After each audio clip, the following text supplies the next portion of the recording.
예, 방금 소개받은 오영교입니다.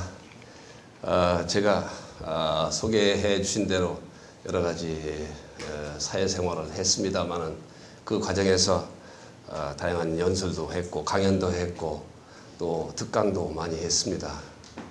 그러나 이 법회에 참석해서 말씀을 드린다는 게 제가 불교에 대한 공부가 여기 계신 여러분에 비교해서 오히려 더 적지 않나 하는 걱정도 있고 저의 자신이 그만큼 성숙되지 못했는데 어떤 말씀을 드려야 될지 고민이 많이 됐습니다. 정강 원장님이 몇 달 전에 저보고 이걸 좀 해달라고 그래서 그때는 그렇게 걱정 없이 받아들였는데 실제 때가 돼서 이렇게 하려고 보니까 마음이 더 걱정이 많이 됐습니다.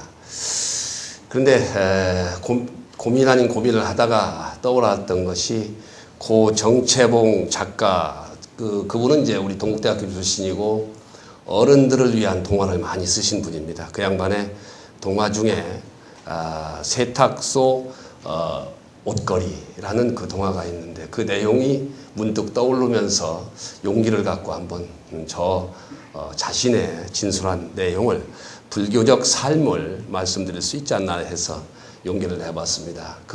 아마 보신 분은 알겠지만 그 내용에 보면은 세탁소에 새로 들어온 옷걸이에 대해서 거기에 오래된 옷걸이가 충고하는 내용입니다.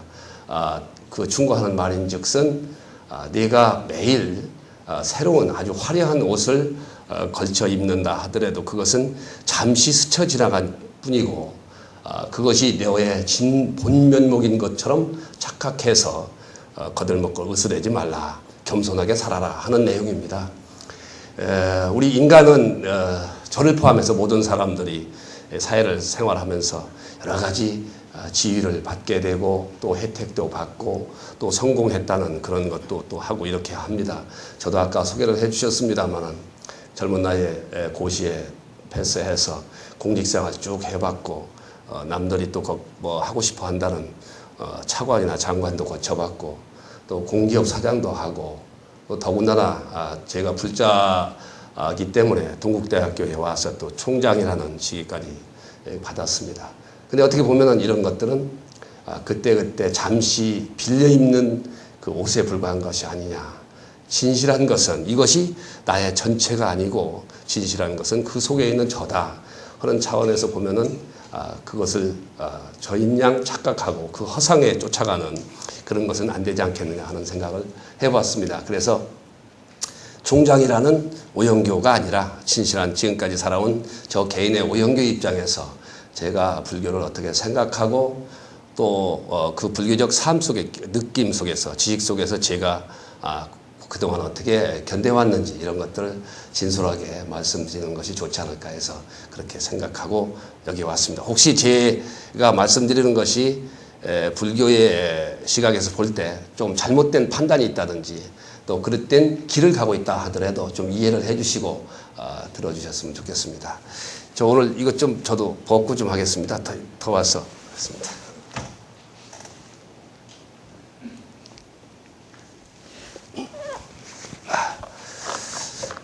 저는 이제 불교에 대해서 항상 생각할 때 한 3가지 정도는 최소한도 제가 뭐 생각하고 그 원칙과 기본적인 정신을 쫓아서 기억을 해야 되겠다.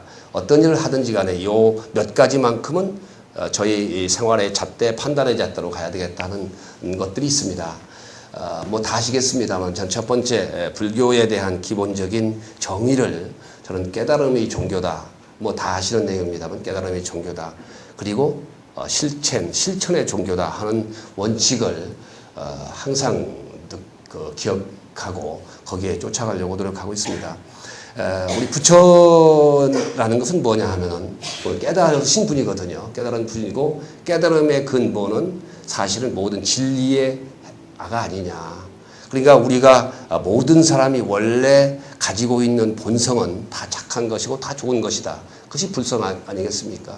그래서 그런 것들을 실제적으로 실천하고 깨달아가는 것, 그것이 불교가 아니냐. 다른 종교에서 보면은 다른 종교를 얘기하기가 그렇습니다만은 어떤 경우에는 믿음으로 시작해서 사실상 믿음으로 끝나는 것들이 다른 종교들에 많이 있습니다.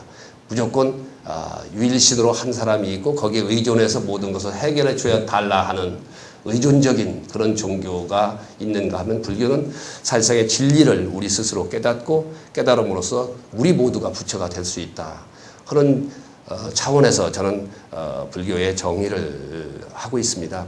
특히 저는 제가 좋아하는 것은 특히 불교라는 것은 어느 다른 종교에 비해서 구속되어서 하는 것이 아니라 내가 스스로 내가 선택하고 내가 자유롭게 종교를 느낄 수 있는 종교, 그것이 얼마나 좋으냐. 어떤 경우에는 어떤 종교는 매주 일요일에 거기 가지 않으면 죄의식을 가져야 되고 거기에 또 이렇게 돈을 내지 않으면 또 죄의식을 가져야 되고, 근데 우리 불교는 어떤 면에서 보면 항상 내가 선택해서 가고 내가 마음이 안 좋을 때 가고 내가 좋을 때 가고 내가 듣고 싶을 때 가면서 선택하는 이런 종교가 불교가 아니냐. 그래서 깨달음의 종교고 실천의 종교가 아니냐 이렇게 정의를 하기 때문에 불교의 의미가 더 크지 않나 생각을 합니다.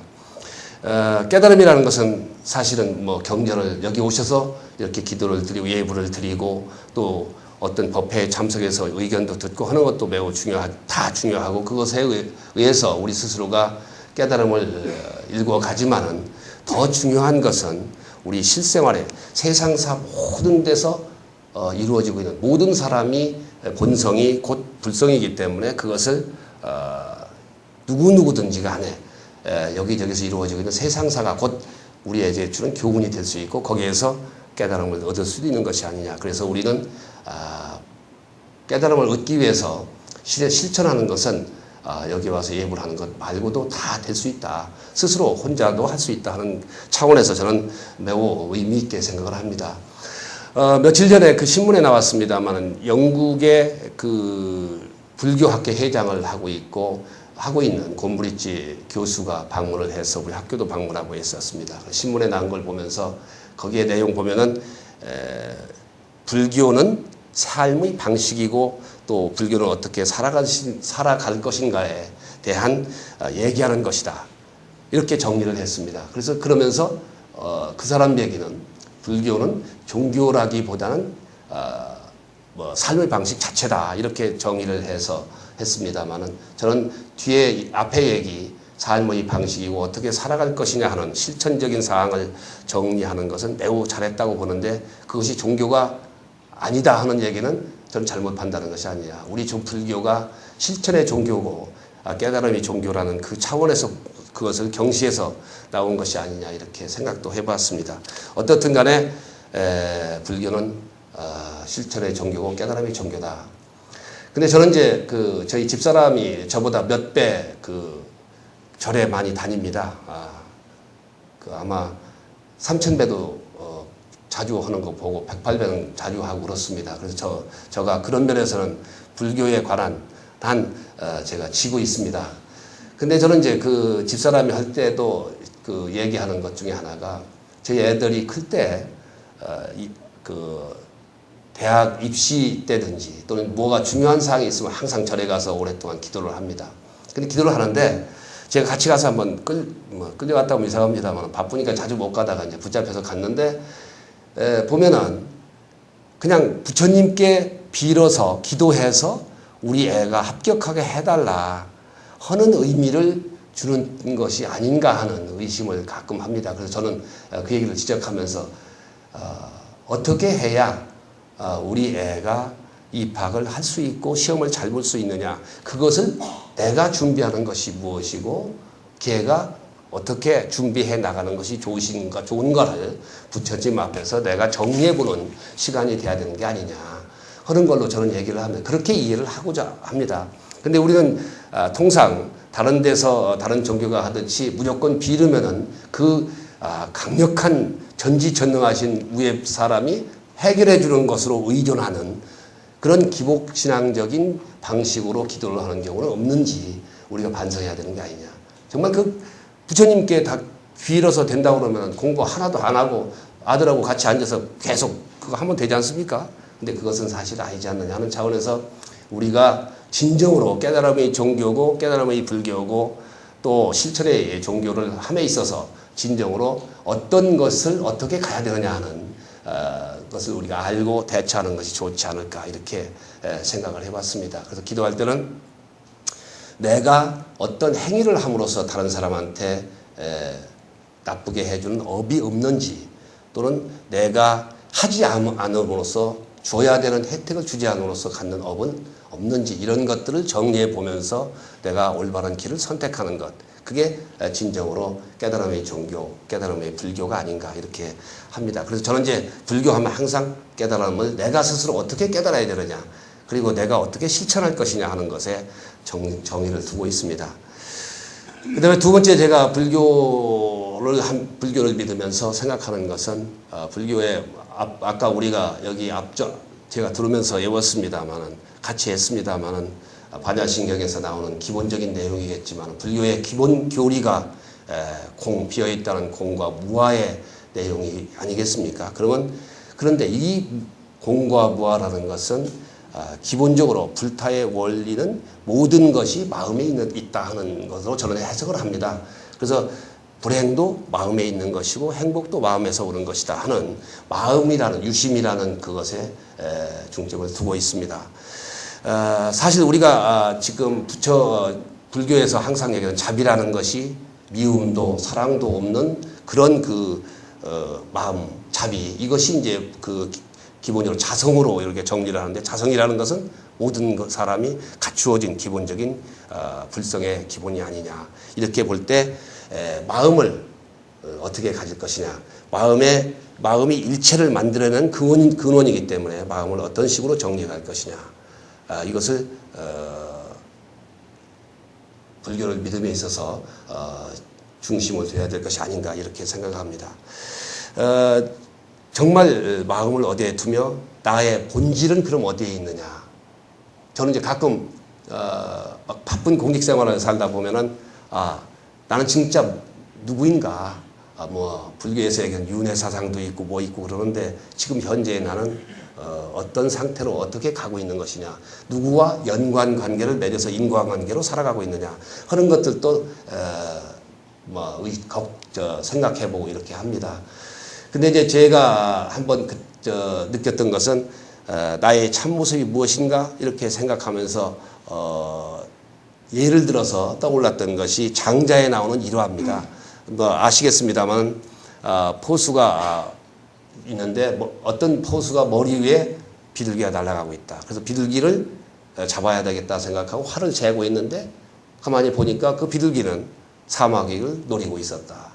근데 사마귀는 그 노리고 있는 것도 모르고 본인은 다시 자기가 살기 위해서 매미를 겨냥하고 있는 겁니다. 근데 매미는 뭐하고 있습니까? 매미는 자기 짝을 잡기 위해서 열심히 노래를 부르고 있었다. 이런 걸 보면서 각자 자기의 기본적인 모습을 가지고 제각각의 모습 속에서 저를 버텨 살고 있다 하는 걸 느끼면서 활을 겨누고 있는데, 밭주인이 소리치면서 왜 밭을 망가뜨리고 있냐. 그렇게 해서 이것이 인생사구나, 제 모습에 다 갖는, 그리고 모든 것들이 인과관계를 가지고 연을 가지고 살아가고 있구나 하면서 자기의 본심을 깨달았다는 얘기가 있었습니다. 어떻든 간에 인간은 제 나름대로의 본질을 가지고 있는 것이고, 그 본성은 기본적으로 자기 마음에 있는 것이다 하는, 마음에 있다는 것을 저는 제일 강조를 하면서 불교를 이해하고자 하고 있습니다. 세 번째, 제가 불교를 실천함에 있어서 꼭 기억하고 있는 것은 삼독심입니다. 정말 우리 모든 사회생활에 있어서, 또 개인적인 생활에 있어서 잘못된 근원은 삼독심에서 오는 것이 아니냐. 탐하고 있는 탐진치, 즉 욕심과 성냄과 어리석음, 이것이 아니냐 이렇게 봅니다. 이런 것들이 우리가 깨달음이 이르지 못하고 있고, 어떤 때는 마음을 다스리지 못하고 있고, 우리의 불교의 근원인 마음을 다스리지 못하고 있고, 이런 것들이 기본적으로는 탐진치에서 해방되지 못하기 때문에 나오는 것이 아니냐, 그렇게 생각을 하고 있습니다. 다 아시겠습니다만, 누가 탐하니까 저한테 어느 스님이 어디도 갔는데 얘기해 주신 것이 기억이 납니다. 조카와 큰아버지가 어디에 행상을 떠나는데, 어느 강가의 마을을 갔더니 집에 들렸는데 거기에 과부가 딸과 함께 어렵게 살고 있었는데 그 과부가 돈이 도저히 생활이 안 돼서 가지고 있던 금쟁반을 내놓았습니다. 그랬더니 그 큰아버지가 혼자 가다가 큰아버지가 들렸는데 큰아버지가 아주 좋은 금쟁반인데 욕심이 생겨서 거짓으로 이 물건이 좋지 않은 걸 만졌더니 도연히 손만 더럽혔다 하고 지나갔습니다. 그러니까 그 과부는 정말 실망을 해서 가짜 금쟁반을 가지고 있구나 이렇게 해서 실망을 했는데 며칠 뒤에 조카가 지나가면서 들렸는데 그때 마침 딸이 그 쟁반을 다시 내놨습니다. 근데 그걸 보니까 정말 좋은 것이고 그래서 후한 값을 치러줬더니 지르고 가져갔습니다. 근데 그 얼마 뒤에 그 큰아버지가 다시 또 들려서 이거 값은 없지만은 어려운 것 같으니까 내가 좀 쳐주겠다. 그거 좀 달라 그랬더니 아니 어느 분이 참 비싸게 해서 가져갔습니다. 그렇게 하니까 결국은 가만히 생각하니까 조카가 사갔거든요. 쫓아가서 강가에 쫓아가서 보니까 조카가 그 좋은 물건을 타고 배를 가고 있습니다. 그래서 소리를 치면서 그건 내 건데 왜 네가 가져가느냐 소리치다가 결국은 목이 터져서 자기가 죽었다. 뭐 이런 얘기를 해주시더라고요. 결국은 무슨 얘기냐? 탐욕, 욕심이 너무 과하면 자기 목숨도 잃어버린다 하는 얘기죠. 그래서 이런 것이 욕심이 정말로 문제가 된다. 그 다음에 뭐 우리 성냄 또 어리석음 이 모든 것도 그런 우리 일상생활에서 반드시 제거돼야 될 과제가 아닌가. 성냄, 욕심이라는 것은 결국 어리석기 때문에 욕심이 생깁니다. 사리를 정확하게 판단하고 기본과 원리를 이해한다면 욕심을 가질 수가 없습니다. 근데 어리석기 때문에 욕심을 갖는 것이고 또 욕심이 있기 때문에 결국은 욕심을 채우지 못하니까 성내게 됩니다. 그리고 또 성낸다는 것 자체는 어떻게 보면 자기가 어리석다는 것을 모든 사람한테 보여주는, 표출시켜주는 것이 된다. 그렇게 보면은 우리 일상생활에 이루어지고 있는 모든 현상들은 욕심과 성냄과 어리석음이 함께 엉켜져서 하나의 잘못으로 표출되고 이렇게 인간의 좋지 않은 모습으로 나타나는 것이 아니냐. 그런 차원에서 저는 우리가 바르게 살기 위해서 꼭 지켜야 되는 것은 이 탐진치, 이 삼독심을 내서 자유롭게 벗어나는 것이 아닌가 이렇게 생각을 하고 있습니다. 그래서 저는 불교에 대한 기본적인 저의 생각은 앞에 말씀드렸던 깨달음과 실천이라는 것, 그 다음에 마음에 있다는 것, 마음을 정리해야 된다는 것, 그 다음에 상독심으로부터 해방돼야 된다는 것, 요 세 가지만은 내 생활을 하면서 지켜나가자 하는 걸로 지금까지 살아왔습니다. 저는 이제 여러분들 다 본명이 계시겠습니다만 저도 본명이 있습니다. 어려서 큰 스님이 저한테 지어준 본명은 무착입니다. 없을 무자에 착, 도달할 착, 뭐 입을 착, 또 집착할 때 착 그 의미인데 이 착의 의미는 제가 말씀드린 대 도달한다는 의미, 또 착 옷을 입는다는 의미가 있고 그 다음에 뭐에 집착한다는 것, 열심히 한다는 것 이 세 가지 많이 있습니다만 크게 세 가지를 저는 정리를 하고 있습니다. 그래서 저는 이 법명을 주신 큰 스님이 저의 앞에 미래를 생각하고 저한테 주신 것이 아닌가 하고 이 무착이라는 법명을 염두에 두면서 지금까지 공직 생활을 해왔고 그것이 오늘의 저가 있지 않았느냐. 첫 번째 도달한다는 의미의 무착. 그것은 도달함이 없다는 것이죠. 무착은 어떻게 보면은 우리가 해야 될 끝없이 해야 될 목표들, 진리들 이런 것들이 있는데 이것을 내가 감히 부처님의 진리 또 생활의 진리를 다 도달할 수는 없는 것이 아니냐. 그러니까 겸손히 겸허하게 살아라 하는 뜻으로 생각하고 제가 살아오는 과정에서 또는 고시를 합격하고 나서 그때 뭐 세상을 전부 지배한 것 같은 생각이었죠. 그러면서 하다가도 결국은 과장이 되고 국장이 되고 쭉 올라가면서도 이것이 나한테 잘해주는 것, 다른 사람들이 나한테 와서 머리 숙이고 하는 것 자체는 오영교한테 하는 것이 아니라 결국은 이 자리 때문에 그런 것이다. 그러니까 그건 겸손해야 된다 하는 그런 가르침을 느끼고 이렇게 해봤습니다.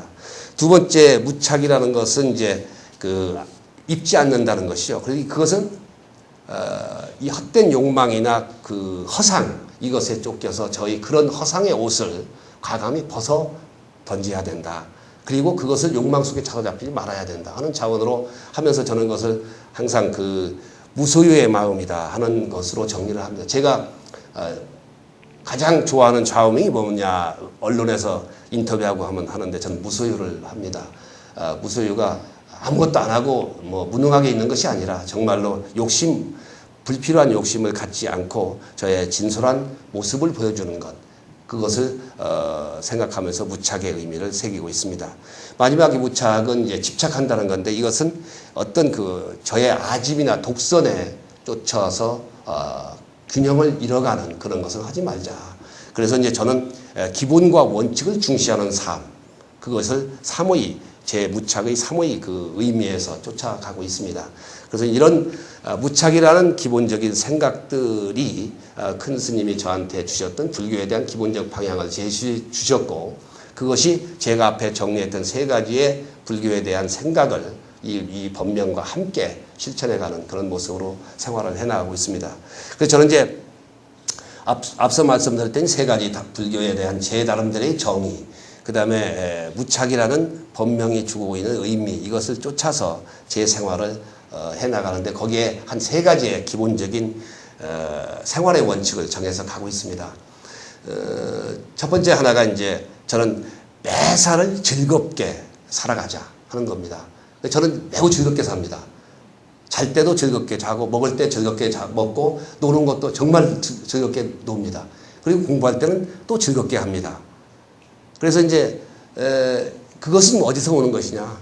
결국은 모든 근원은 마음에 있는 것이 아니냐. 마음이 편안하니까 일이 재미있고, 마음이 편안하니까 노는 것도 재밌습니다.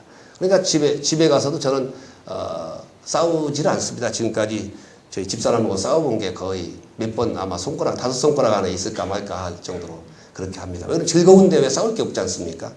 그래서 이 즐거운 마음으로 살자 하는 걸로 해서 살아왔고, 그것은 왜 그렇게 즐거우냐 하면은, 모든 것이 어떤 일을 함에 있어서 정말 이것이 될 것이냐, 내일 뭐가 안 되면 어떻게 하지, 누구 만나게 되면 그 사람이 나한테 잘못해지면 어떻게 하지, 이 하늘 모든 걱정을 다 하는 사람이 있습니다.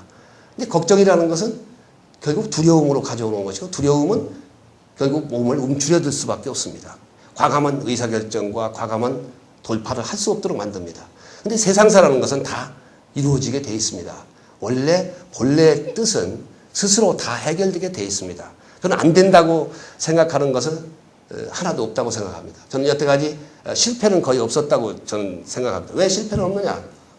목표를 정할 때, 또 해야 될 것을 정할 때 올바른 기본과 원칙에 따라 올바른 걸 정하고, 거기에서 다 된다고 생각하는 방향으로 제가 해나가니까 결국은 다 실패 없이 갈 수가 있습니다. 그러니까 모든 것은 이루어질 수 있다 하는 생각, 그리고 이것을 내가 할 것이냐 안 할 것이냐에 판단을 할 때 한다는 의지, 이것만 가지면 다 되는 것이다. 그럼 그렇게 의지를, 될 것이라는 것, 불가능이 없다는 생각, 그리고 나는 이것을 반드시 하겠다는 생각, 그러면서 거기에 모든 의지를 다 넣었다고 그러면은 거기에 일하는 데 있어서 즐거움밖에 없는 겁니다. 근데 이것이 될 것인지 안 될 것인지 모르겠고, 위에서 하라고 그러니까 한번 해야 되겠고, 남들이 하니까 나도 한번 해봐야 되겠고, 그러면 결국은 자기의 모든 정력과 뜻을 집어넣을 수가 없고, 그러니까 일하는데 힘들고 두려움이 많아지고, 두려움이 많아지니까 결국은 실패하게 됩니다. 저는 이제 지금까지 하는 것은 모든 것이 될 수 있다는 것, 긍정적이고 그런 전제 위에서 항상 즐겁게 살자. 저는 운동도 아주 많이 했습니다. 명색이 행정고시 했고 또 공무원 생활 쭉 했는데도 운동이라는 운동은 다 해봤습니다. 다 해봤다고 하면 거짓말일지 모르겠습니다만, 그래서 제 체력이 대단히 좋습니다. 여기 와서도 교수님들하고 술 얘기해서 그렇습니다만, 하여튼 폭탄주를 먹어도 제가 더 많이 먹습니다. 나이가 좀 60이 넘었습니다만은 이제 그렇습니다. 왜 그러냐면은 즐겁게 살면서 운동도 즐겁게 하니까 결국은 그건 건강한 체력에서 건강한 마음, 건강한 정신이 나오는 것이 아니냐 하는 차원에서도 저는 잘 대처를 해왔다 이렇게 생각을 합니다. 제가 즐겁게 하니까 결국은 성내는 것도 없어집니다.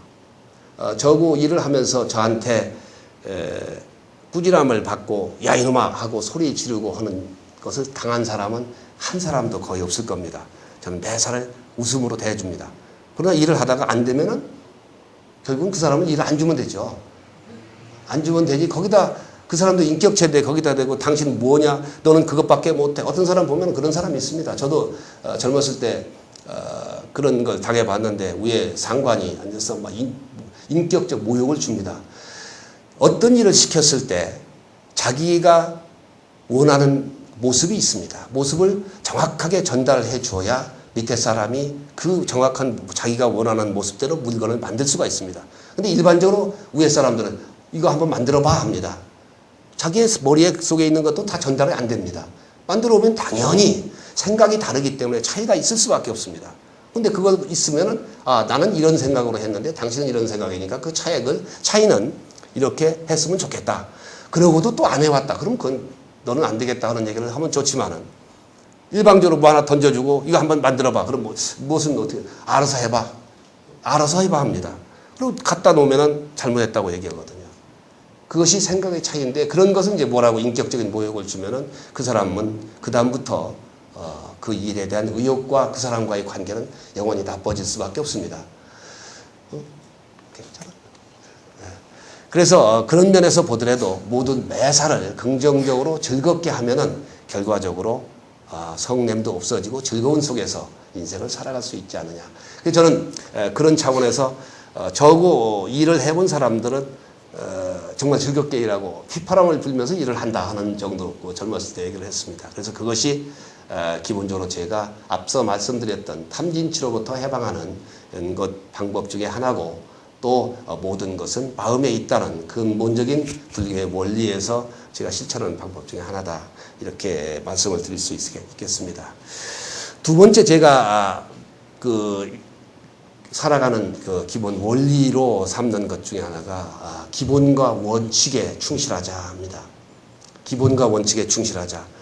기본과 원칙에 충실하면 앞서 말씀드렸던 탐진치로부터의 해방은 자동적으로 해결이 됩니다. 참 탐진치로부터 해방되지 못하기 때문에 무엇이 기본이며 무엇이 원칙인지를 무시하고 갈 수밖에 없습니다. 저는 이제 어느 자리에 가면은 또 어떤 지위를 하나 받으면은 나는 여기에서 과연 나는 무엇을 해야 되며 나의 모습은 어떤 모습으로 그려야 되느냐를 먼저 생각을 합니다.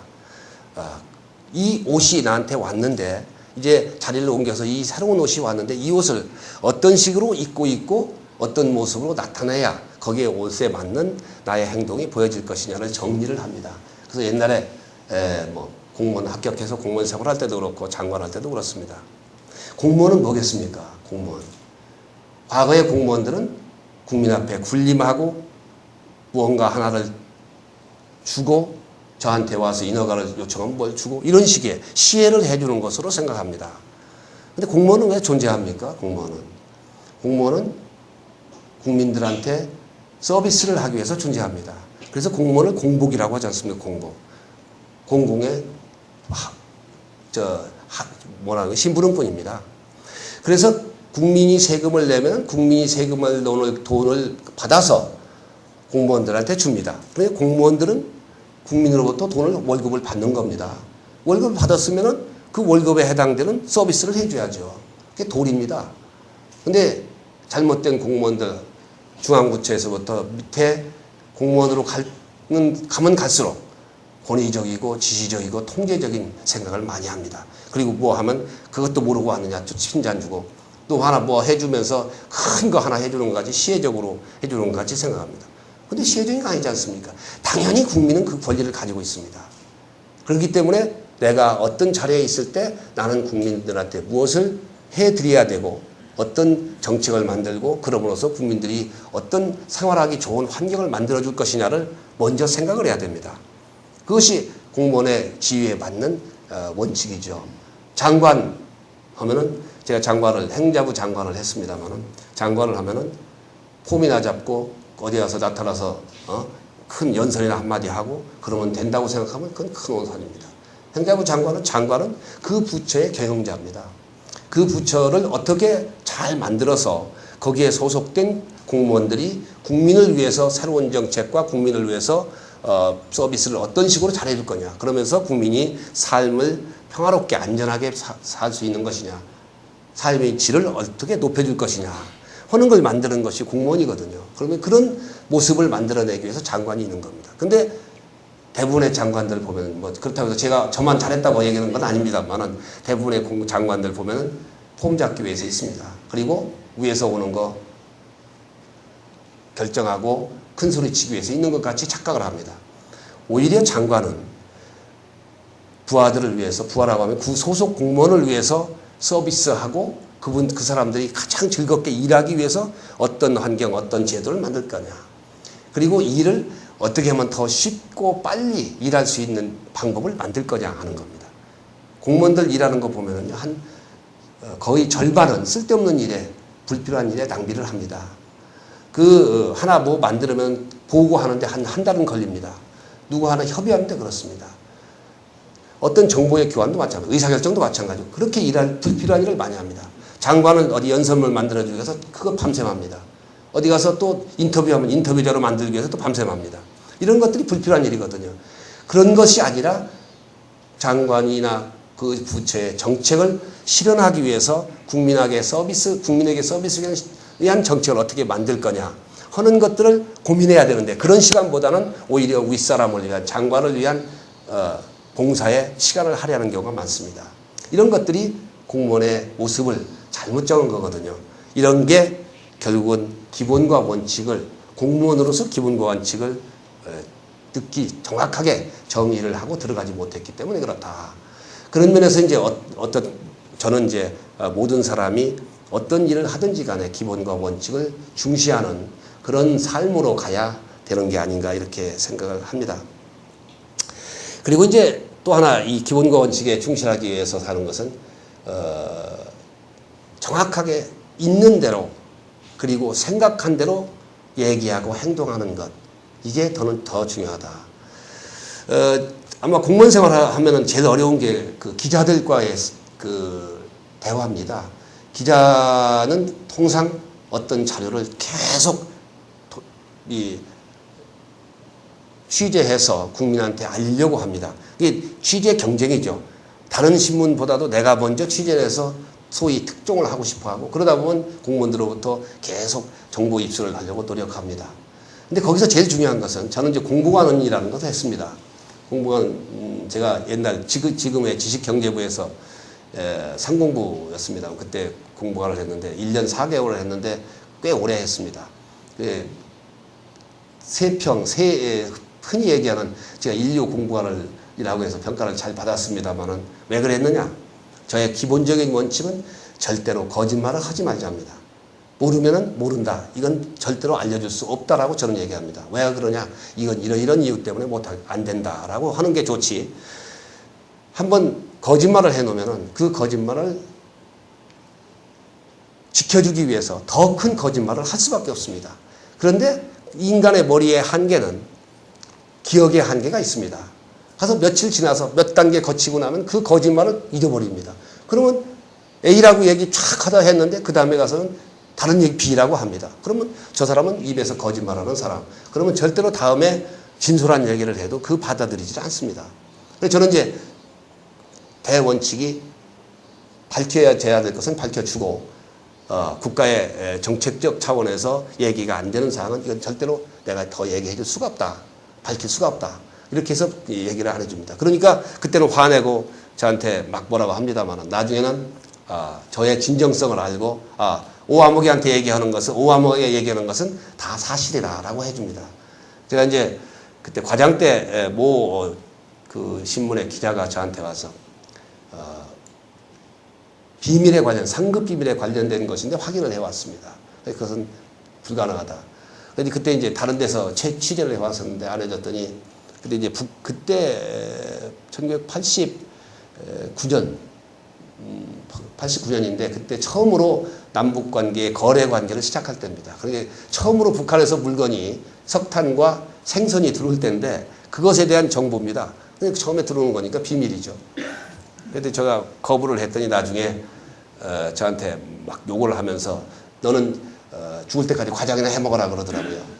그래서 저도 이제 화가 나서 그래 너는 평생 평기나 헤쳐먹어라 그러고 이제 서로 싸웠습니다. 그게 성낸 건데 사실은 웃으면서 나중에 그것이 결국은 인연이 돼서 지금까지도 아주 잘 지내고 있습니다만은 이런 것 그 진실을 거짓을 가지고 기본과 원칙에 충실해서 진실만을 추구하면은 절대로 편하다.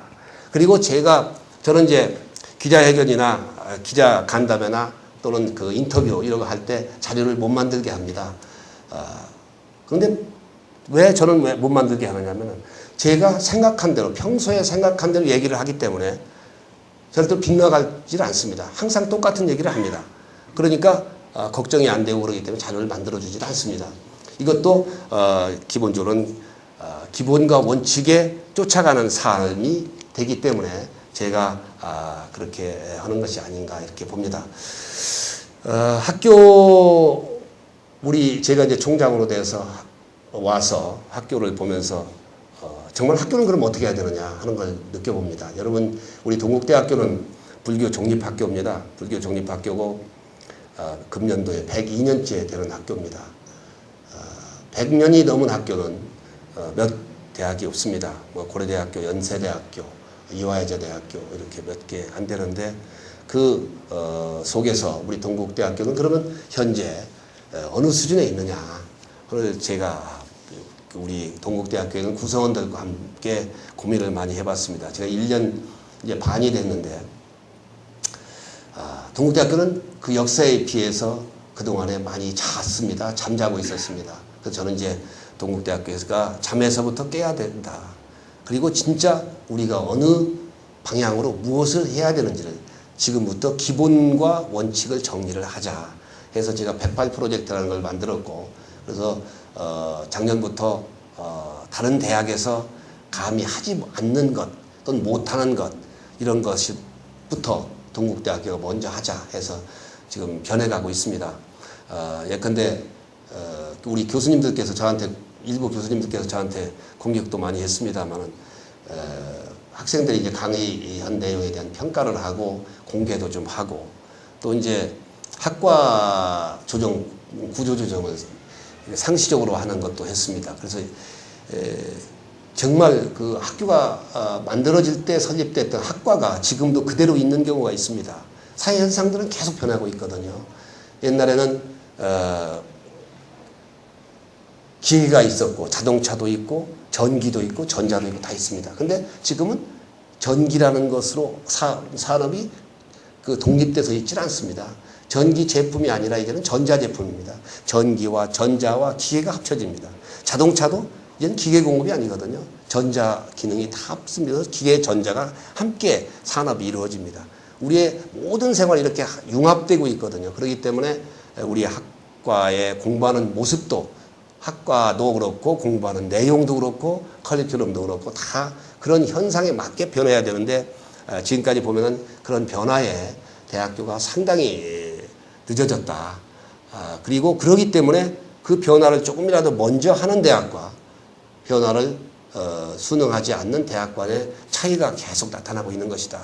그래서 동국대학교가 그렇게 돼 있었습니다. 그래서 지금 저희 동국대학교는 정말 각고의 노력을 하고 있고 우리 구성원 대부분이 이제 동국대학교가 변해야 된다는 그럼으로써 우리 불교를 연구할 수 있는 대학 대한민국은 물론이고 세계에서 거의 유일한 곳이 동국대학교입니다. 그렇기 때문에 동국대학교에서 불교의 연구, 학문의 연구가 아주 중심적인 역할을 하고 그렇게 함으로써 세계적인 수준의 불교의 중심지를 연구의 중심지가 돼야 되지 않느냐 하는 차원으로 해서 열심히 지금 변화를 하고 있습니다.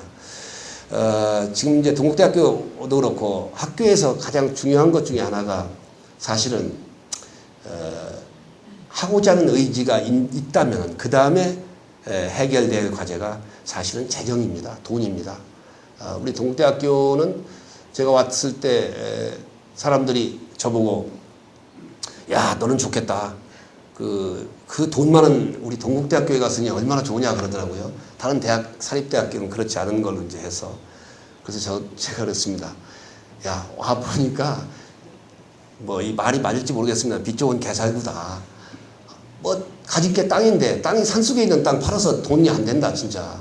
그래서 이제 돈 버는 것이 지금 중요합니다. 그래서 저는 이제 동국대학교에 와서 어떤 식으로 학교를 변화시키기 위해서 돈을 버는 것이냐. 그것도 이제 부정을 하는 게 아니라 정당한 방법에서 돈을 벌고 그 정당한 방법에서 번 돈을 학교의 환경 개선과 처우 개선을 해줌으로 인해서 학교가 더 발전하고 또 학생들의 등록금 의존율을 또 낮춰주고 이런 것이 아니냐 하는 차원에서 열심히 하고 있습니다. 그래서 저희가 이번에 이제 돈 버는 기능이 동국대학교에 2군데가 있습니다. 사업개발본부라는 걸 만들었고 대협력단이라는 걸 만들었습니다. 사업개발본부는 부동산도 개발하고 이거 건물도 짓고 돈 안 들고 짓고 있는 방법 이런 등등의 사업을 만드는 곳이고 대협력단은 우리 그 외부에 있는 계신 분들로부터 도네이션, 모금을 받는 이런 것들 우리 동문들을 조직화하고 불자들을 조직하고 그래서 학교에 관심을 갖게 하고 하는 역할을 하는 두 기능을 새로 보강을 해서 전문가를 영입해가지고 지금 하고 있습니다.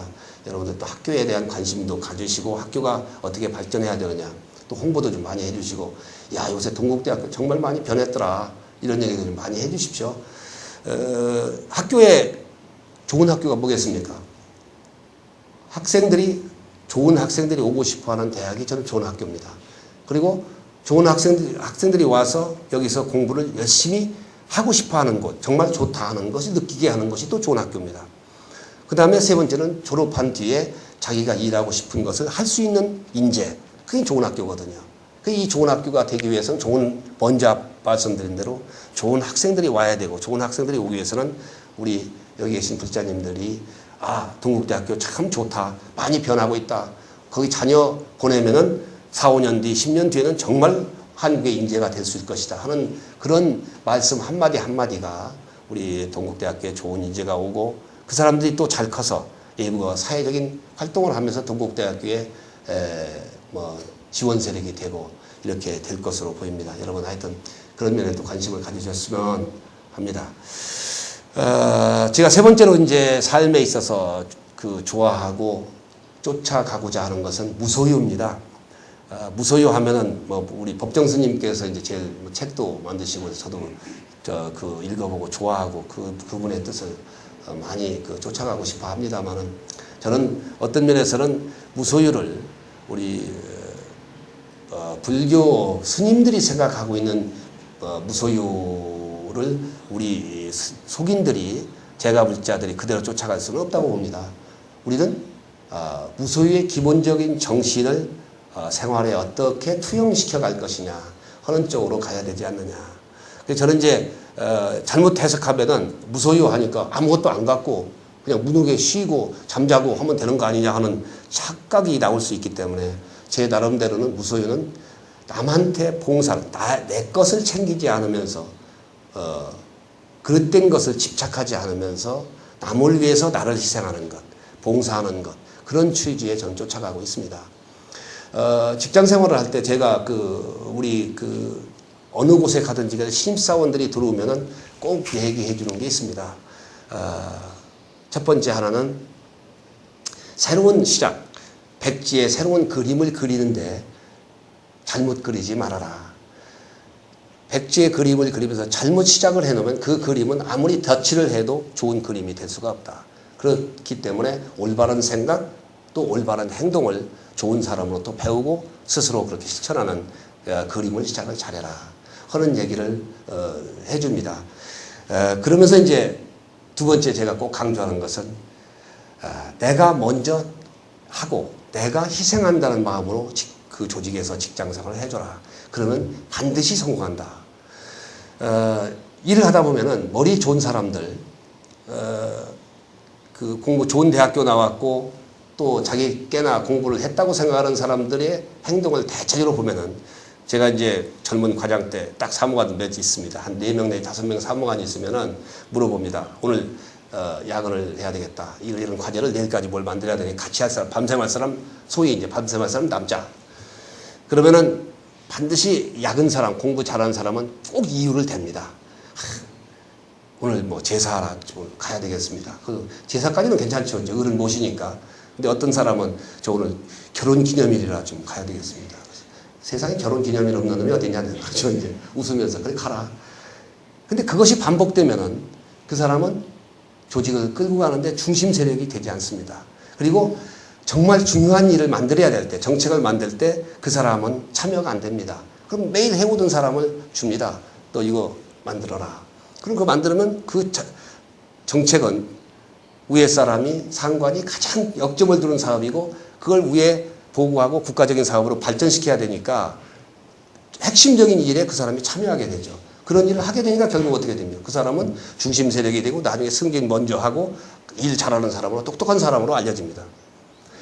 그래서 이제 좋은 대학 나온 사람들은 대부분 사무관, 과장까지는 괜찮은데 국장에 올라가면서부터는 대개 탈락하는 경우가 많습니다. 국장 이상이 되면은 자기 몸을 몸같이 안 하고 던져주는 사람, 자기를 희생하는 사람이 다 좋아합니다. 그러니까 그 사람으로 압축됩니다. 그래서 이런 것들이 뭐냐면 무소유라는 제 생각은 무소유라는 개념은 나를 희생해야 된다. 희생이라는 게 뭐 무작정 희생하는 것이 아니라 조직을 위해서 내가 먼저 나를 던져주는 것. 그렇게 되면 그 조직에서 언제나 칭찬을 받을 수밖에 없고 어떤 일이 있을 때 그 사람을 찾을 수밖에 없습니다. 그러면 이제 대개 공무원사에는 사무관이 그 조직에 고시 합격자가 몇 명 들었다. 한 20명이 들어왔다. 그럼 20명 들으면은 과장으로 압축되어 가는 과정에서 최소한도 국장이 될 사람 하는 사람은 10명으로 압축이 됩니다. 그러면 10명 압축돼서 이제 과장을 됐는데 과장하다가 다시 최소한도 장차관이 될 만한 사람, 후보가 될 만한 사람 한 두서너 사람으로 압축이 됩니다. 그러면 그 사람은 일꾼입니다. 일꾼. 그럼 일꾼이야. 이렇게 됩니다. 그 일꾼이라는 게 왜 나오느냐? 어떤 일만 열심히 한다고 되는 것이 아니라 몸을 던져서 어떤 곳에서도 어려움이 있을 때 내가 던져서 먼저 해결하려고 하는 것. 그리고 물불을 안 가리고 일을 하는 것. 이게 이제 나오는 거거든요. 그리고 또 하나는 급해서 이제 뭐 얘기하는데 알았습니다. 이것을 제침을 주면서 이런 틀에서 뭘 하나 만들어 달라. 그러면은 그 사람은 일을 열심히 하는 사람은 알았습니다. 그러면 이 부분은 기준은 어떻게 하면 되겠습니까? 정도 확인하고 딱 갑니다. 근데 머리깨나 잘났다고 생각하는 사람들, 일 잘 안 하는 사람 이유부터 답니다. 근데 이거 하면 이런 문제 안 생기나요? 합니다. 그 문제를 그 정책을 만들 때 문제를 생길 것을 보완하면서 작업을 하면 되는 겁니다. 문제가 안 생기도록 그 정책을 만들어야죠. 근데 그 사람은 먼저 문제부터 생각합니다. 그것은 진정으로 그 조직의 일을 끌어갈 때 같이 함께 하고자 하는 사람이 아니거든요. 그렇다고 해서 무조건 맹종하고 쫓아와라. 그건 아니거든요. 일을 하면서 문제가 있는 부분은 틀어놓고 이런 문제가 있다. 나중에 하면은 그 문제를 어떻게 해결할 거냐. 그럼 논의하고 그 해결 과제를 털어가면 되는 거거든요. 그래서 이런 것들이 기본적인 출발이 앞에 말씀드렸던 마음에 있는 겁니다. 사실은 또. 마음을 어디에 두느냐에 따라서 그렇게 무소유라는 마음이 생기는 것이다. 그래서 이런 직장 생활에서도 자기를 희생하면서 봉사할 수 있는 마음을 가질 때 자기가 자기의 미래를 스스로 개척해가는 과정이 된다 이렇게 봅니다. 저는 이제 그렇게 봉사하는 마음을 가지면서 하면서 저는 또 하나 제가 지켜왔던 것은 어디서든지 최고가 돼야 된다고 생각합니다. 최고라는 것은 정말 잘났어 이 최고가 아니라 그 일에 관한 한 오연교가 없으면 일이 안 된다고 할 정도로 저는 열심히 해보려고 했습니다. 제가 이제 과거 얘기를 해서 좀 뭐합니다만 군대 생활을 제가 35개월을 했습니다. 옛날에 김신조가 넘어올 때 군대 들어가가지고 그 바람에 33년으로 늘어났거든요. 그래서 군대 생활을 했는데 저는 군대 생활을 하면서 어떻게 보면은 내 이 군대 생활 때문에 내 인생에 한국 같은 젊은 시절이 없어진다라고 생각할 수도 있을 텐데 저는 거기서 재밌게 했습니다. 재밌게 어떻게 했느냐?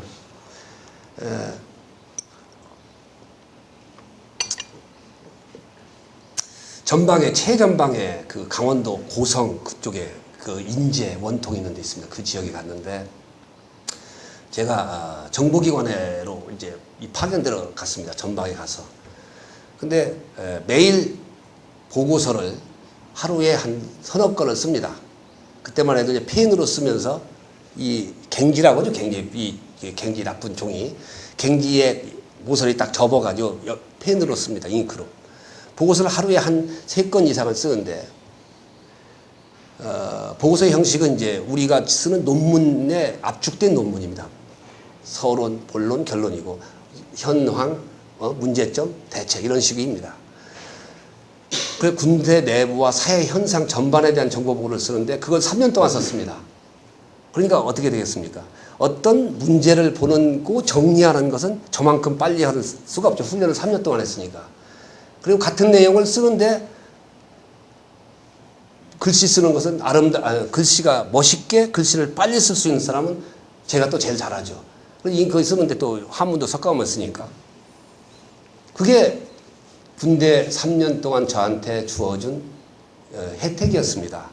그래서 제가 복학한 것이 군대 대학교 2학년을 마치고 3학년 복학했는데, 3학년 복학해서 2학기 때부터 이거 행정고시가 있다고 해서 그거나 공부 좀 하자 해서 했는데, 제 자랑 같습니다만 만 1년 만에 1차, 2차 합격했습니다. 근데 그때 제가 느낀 것은 뭐냐?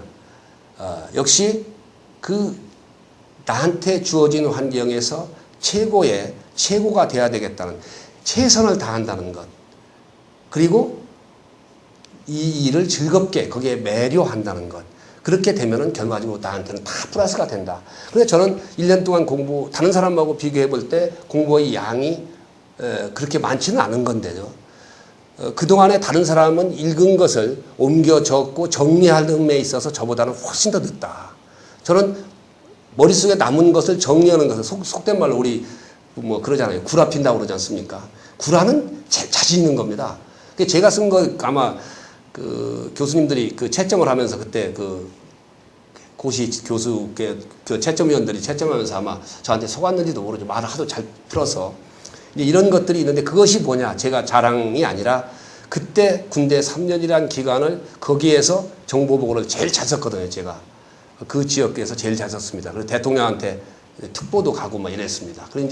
그러니까 그 3년 동안에 낭비하지 않았다는 것, 그리고 최선을 다했다는 것이 저한테 복학해서 다른 사람들은 졸업하고 생고생을 하는데 대학교 4학년 때 합격해서 공무원에 들어간 거 아니냐. 이렇게 볼 때는 역시 이것도 무소유의 개념에서도 연구될 수 있고, 앞에 말씀드렸던 우리가 불교는 근본적으로 유시입니다.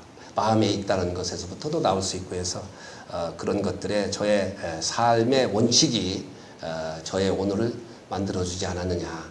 그래서 여기 다 많은 불자님들이 오셨습니다만 자녀도 계시고 또 젊은 분들은 또 애들도 키우고 그렇게 하실 텐데, 마음을 어떻게 정하느냐, 그리고 사회생활을 하면서 기본과 원칙을 어떻게 지켜갈 것이냐, 그리고 무소유의 마음에서 내가 먼저 희생하고 봉사하는 마음을 어떻게 실천해 갈 것이냐 하는 것으로 하면은 아마 최소한도 제가 걸어왔던 공무원 생활에서는 반드시 성공할 수 있을 것이다. 만약에 그때 그렇게 했는데도 안 되면 저한테 오십시오. 그럼 제가 책임지고 성공을 시켜드리겠습니다. 그래서 하여튼 그런 마음으로 이렇게 해주셨으면 좋겠습니다. 제가 이거 여러분보다 불교에 대한 공부도 적고 기도도 솔직히 제가 적을 겁니다. 공직생활을 하다 보니까 기회 닿을 때 절에 있으면 산에 가서도 들리고, 또 저희 집사람 때문에 어떤 때 이제 억지로라도 끌려서도 가고 그전에 그랬습니다. 또 학교는 저는 고등학교를 종립학교를 나왔습니다. 그래서 그때부터 연이 더 깊어졌는데, 그래도 그렇게 직장 생활을 하면서 불교의 공부는 많이 못했습니다. 그러나 지금 저도 반성을 많이 합니다. 여기 정강 원장님 계신데, 그래서 사사를 받든지 개인 지도를 받아서라도 좀 공부를 해야 되겠는데 앞으로 열심히 좀 할까 합니다. 정말 마음을 비우는 마음으로, 그러면서 좋은 인생을 즐기는 마음으로 사셨으면 좋겠습니다. 오늘 감사합니다. 성불하십시오.